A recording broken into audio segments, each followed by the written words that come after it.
محترم بزرگ اور دوستو،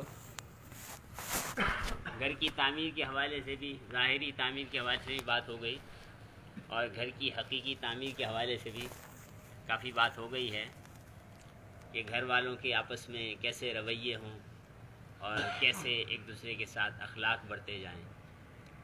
اب گھر والوں میں یہ سارے اخلاق کیسے پیدا ہوں گے؟ گھر والوں میں یہ سارے اخلاق کیسے پیدا ہوں گے؟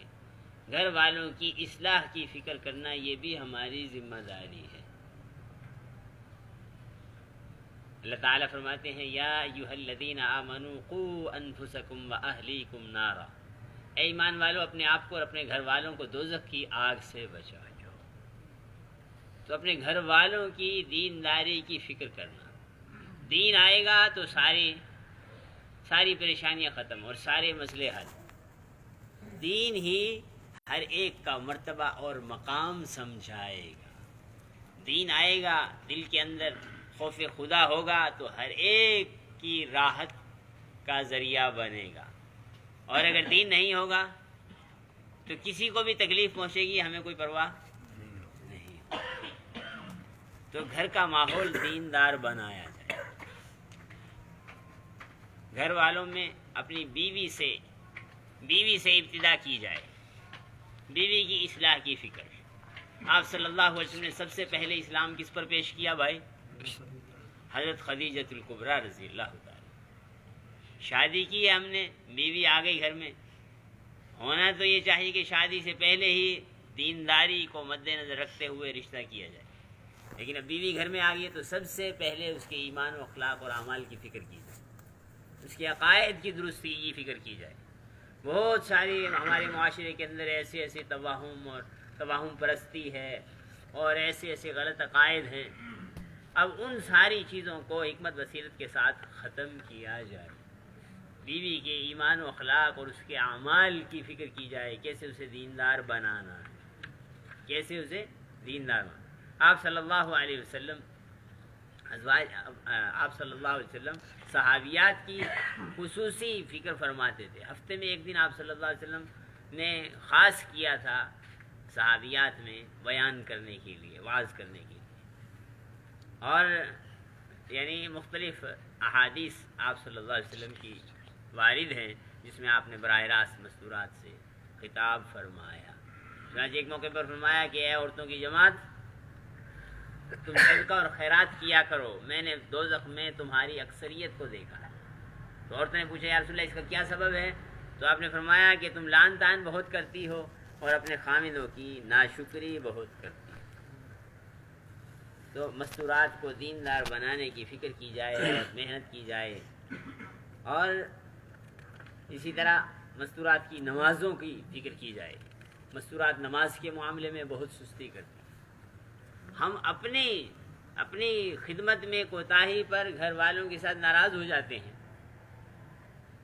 اصل ناراضگی تو کیا ہے کہ دین کے اندر کوئی کوتاہی دیکھیں تو اس پر ناراض ہو۔ دین میں کوتاہی، جو عورت اللہ سے ڈرتی ہے اور اللہ تعالیٰ کے حق کو پہچانتی ہے، وہ خاوند کا بھی حق کو پہچانے گی۔ جس کے دل میں خوف خدا ہے تو وہی فکر کرے گی۔ تو اپنی مستورات کی نماز کی فکر کی جائے۔ نماز کے معاملے میں بہت سستی کرتی ہے۔ بہت ساری خواتین کو تو طہارت کے مسائل ہی معلوم نہیں ہے، طہارت کے مسائل ہی معلوم نہیں۔ طہارت کے مسائل بھی ہم معلوم کر کے اپنی مستورات کو سکھائیں۔ اگر جو ہے ایسا ماحول میسر ہے، جی ایسا ادارہ ہے، مدرسہ ہے جہاں سیکھنے کا موقع ہے، تو وہاں اپنی مستورات کو بھیج کر سکھائیں۔ اللہ کے راستے میں جماعتیں نکلتی ہیں تو جماعتوں میں اپنی مستورات کو لے کر جائیں۔ جی ہفتہ وار تعلیم کی ترتیب ہے تو تعلیم میں شریک کریں تاکہ مستورات کا ذہن بنے، اعمال کی طرف ان کی توجہ جائے۔ عام طور پہ مستورات کی توجہ کس طرف ہے؟ کھانا، لباس، جی زیور، اور اپنے آپ کو اپنے بناؤ سنگھار، اور گھر کی ضروریات، گھر کے فرنیچر، گھر کے پردے، گھر کی چیزیں، وہ ساری ایک محدود سی سوچ ہے۔ تو جب ہم ان کو اعمال کے ماحول میں لائیں گے، اپنے گھر میں اعمال کا ماحول بنائیں گے، تو پھر میرے محترم دوستوں ان کی زندگی میں دین آئے گا۔ اپنے گھروں کو اعمال کے ذریعے سے آباد کریں۔ آپ صلی اللہ علیہ وسلم نے یعنی آپ صلی اللہ علیہ وسلم نوافل گھر میں ادا کرتے تھے. یا فرمایا اپنے گھروں کو قبرستان مت بناؤ، نوافل کا گھر میں، تہجد کا اہتمام، نماز کے لیے اٹھانا، تہجد کے لیے اٹھانا گھر والوں. جی اللہ تعالیٰ خوش ہو کر دیکھتے ہیں اس شخص کو جو نماز تہجد کے لیے اٹھے، نماز پڑھے، پھر اپنی بیوی کو جگائے اور وہ تیار نہ ہو تو تھوڑا سا پانی کا چھینٹا اس پر مار دے. اسی طرح وہ عورت جو نماز پڑھے، تہجد کی نماز پڑھے، پھر اپنے خاوند کو تہجد کے لیے جگائے اور وہ نیند کے غلبے کی وجہ سے، سستی کی وجہ سے اٹھ نہ رہا ہو تو اس کے منہ پر پانی کا چھینٹا مارے. تو یہ اللہ تعالیٰ کو خوش کرنے والے اعمال میں سے ہے، اللہ کو یہ پسند ہے. وَتَعَاوَنُوا عَلَى الْبِرِّ وَالتَّقْوَىٰ، نیکی اور پرہیزگاری کے کاموں میں ایک دوسرے کے معاون بنو. تو خاوند اور بیوی یہ زندگی کا ایک ایک دوسرے کے رفیق سفر ہیں، رفیق حیات ہیں. تو ان کو ایک دوسرے کے لیے معاون بننا، خیر کے کاموں میں معاون بننا. حضرات صحابیہ کے کتنے سارے واقعات ہیں، اپنے مردوں کو خیر کے کاموں میں آگے بڑھاتی تھی، اپنے مردوں کو مال خرچ کرنے کی ترغیب دیتی، اپنے مردوں کو جان لگانے کی ترغیب دیتی تھی. مائیں اپنے بیٹوں کو تیار کر کے اللہ کے راستے میں بھیجتی تھی. جی اسی طرح بیویاں اپنے خاوندوں کو تیار کر کے بھیجتی تھی، اس کی فکر کرتی ہیں. تو ہماری مستورات کا ذہن بنے، جی اس کے لیے گھر کے اندر اعمال کا ماحول، گھر میں فضائل اعمال کی تعلیم ہو، گھر کے اندر مسنون اعمال کا اہتمام، مسنون دعاؤں کا اہتمام، تاکہ گھر میں خیر و برکتیں آئیں. گھر میں سورہ بقرہ پڑھ لی جائے، جس گھر میں سورہ بقرہ پڑھی جاتی ہے شیاطین اس گھر سے نکل جاتے ہیں. جادو ٹونے کے علاج کے چکر میں نہ پڑیں، مختلف قسم کے وہم کے چکروں میں نہ پڑیں، کسی عامل کامل کے پاس جانے سے پرہیز کریں، مسنون اعمال کو اختیار کریں. آیت الکرسی گھر کا ہر فرد پڑھے، صبح و شام کی دعائیں پڑھے. دعائے انس ہے وہ دعا پڑھے، دعائے ابو درداء ہے. حضرت ابو درداء رضی اللہ تعالیٰ عنہ مسجد میں بیٹھے ہوئے، ایک آدمی آیا کہنے لگا آپ کا مکان جل گیا، فرمایا نہیں جلا. دوسرا آیا، اس نے آگے خبر دی آپ کا مکان جل گیا، فرمایا نہیں جلا. تیسرے نے آگے خبر دی آپ کا مکان جل گیا، کہ نہیں جلا. آرام سے اطمینان سے بیٹھے. پھر ایک شخص آیا، اس نے کہا کہ جی آگ لگی تھی اور بہت زیادہ تھی، لیکن آپ کے مکان پر پہنچ کر بجھ گئی، آپ کا مکان بچ گیا. کہا مجھے پتا تھا. حاضرین کہنے لگے کہ آپ کو کیسے پتا تھا؟ کہا مجھے میرے محبوب صلی اللہ علیہ وسلم نے چند کلمات سکھائے ہیں جو صبح پڑھ لے شام تک اس کا کوئی نقصان ہو نہیں سکتا. میں نے وہ دعا صبح پڑھ لی تھی، میرا نقصان کیسے ہو سکتا تھا؟ اب گھر کی حفاظت کس چیز میں ہے؟ تو مسنون دعاؤں کا اہتمام، حفاظت کی دعاؤں کا اہتمام. گھروں کے اندر قرآن پاک کی تلاوت ہو، اللہ کا ذکر ہو. جن گھروں کے اندر اعمال ہوتے ہیں، آسمان والوں کو ایسے چمکتے ہوئے نظر آتے ہیں جیسے زمین والوں کو آسمان کے ستارے چمکتے ہوئے نظر آتے ہیں. تو ہمارے گھروں میں یہ چیزیں آئیں اور ہمارے گھروں میں سادگی ہو. البذاذۃ من الایمان، فرمایا سادگی ایمان کا حصہ ہے، سادگی ایمان کا حصہ ہے. اپنے گھروں کے اندر فضولیات سے پرہیز کیا جائے، لغویات ہیں جی، لہو و لعب کے آلات یہ ہمارے گھروں میں نہیں ہونے چاہیے. جی موسیقی کے آلات یہ ہمارے گھروں میں نہیں ہونے. اسی طرح ہمارے گھروں میں تصویریں نہیں ہونی چاہیے. جس گھر میں تصویریں ہوں وہاں رحمت کے فرشتے نہیں. جس گھر میں کتا ہو، ہمارے گھر میں کتا نہیں ہونا چاہیے. بعض لوگ شوق یا کتا پال لیتے ہیں جی. جس گھر میں کتا ہو وہاں بھی رحمت کے فرشتے نہیں. جنابت کی حالت ہو جائے جلدی سے جلدی غسل کریں. جس گھر میں جم بھی ہو وہاں بھی رحمت کے فرشتے. ایک صحابی نے کہا رسول اللہ میں اللہ سے گناہوں سے پاک ہو کر ملنا چاہتا ہوں. تو آپ نے فرمایا کہ غسل جنابت میں جلدی کیا کرو، غسل جنابت میں جلدی. اسی طرح گھر والے باہر نکلیں مسنون دعاؤں کا اہتمام کر کے نکلیں. بسم اللہ توکلت علی اللہ لا حول ولا قوت الا باللہ. یہ دعا گھر کے ہر فرد کو آنی چاہیے. چھوٹے چھوٹے بچوں کو سکھائیں. مغرب کی اذان ہو جائے، مغرب کی اذان سے لے کر عشاء تک بچوں کو گھر سے باہر نہ نکلنے دیں. بچوں کو گھر سے باہر نہ نکلنے دیں. یہ ایسا وقت ہے کہ اس وقت کے اندر جی حدیث میں آیا آپ صلی اللہ علیہ وسلم ارشاد فرمایا جب شام کا وقت ہو تو اپنے چھوٹے بچوں کو گلی کوچوں میں پھرنے سے روکو، کیونکہ شیاطین کا لشکر شام کے وقت چاروں طرف پھیل جاتا ہے۔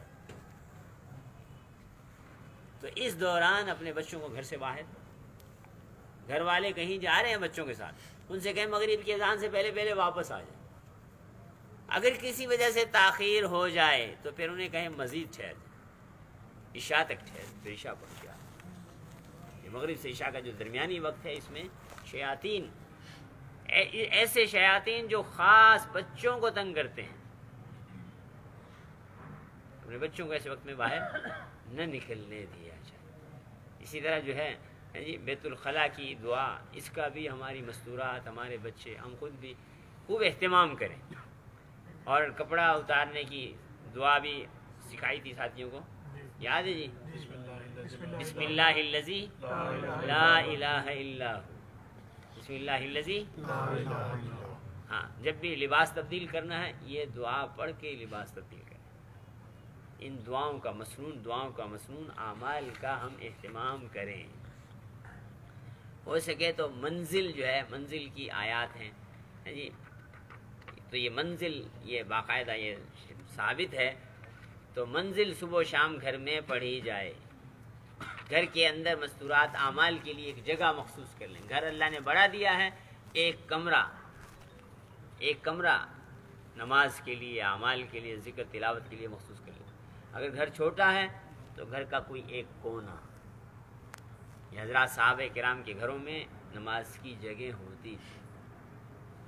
بعض گھروں میں آپ صلی اللہ علیہ وسلم خود تشریف لے گئے، انہوں نے آپ صلی اللہ علیہ وسلم کو بلایا، آپ نے وہاں ان کے گھر میں جہاں انہوں نے کہا وہاں اپنے نماز پڑھی۔ تو اس طرح جو ہے وہ گھر کا ایک حصہ، اور اسلاف سے بھی یہ بات منقول ہے۔ ایک اللہ والے، ان کا انتقال ہونے لگا، اپنے بیٹے سے کہا کہ بیٹا یہاں گناہ نہ کرنا کوئی، میں نے یہاں 12,000 قرآن پاک پڑھے، گھر کے ایک کونے میں اتنا عمل۔ تو ایسے جو ہے گھر کے اندر کوئی جگہ مخصوص کر لی جائے۔ گھر والے جی سنت لباس کا اہتمام کریں، گھر والوں کو پردے کی ترغیب دیں، شرعی پردہ اللہ کا حکم ہے، تو ترغیب دیں گے تو انشاءاللہ گھر والے باپردہ بنیں گے، اس کی بھی ہم کوشش کریں۔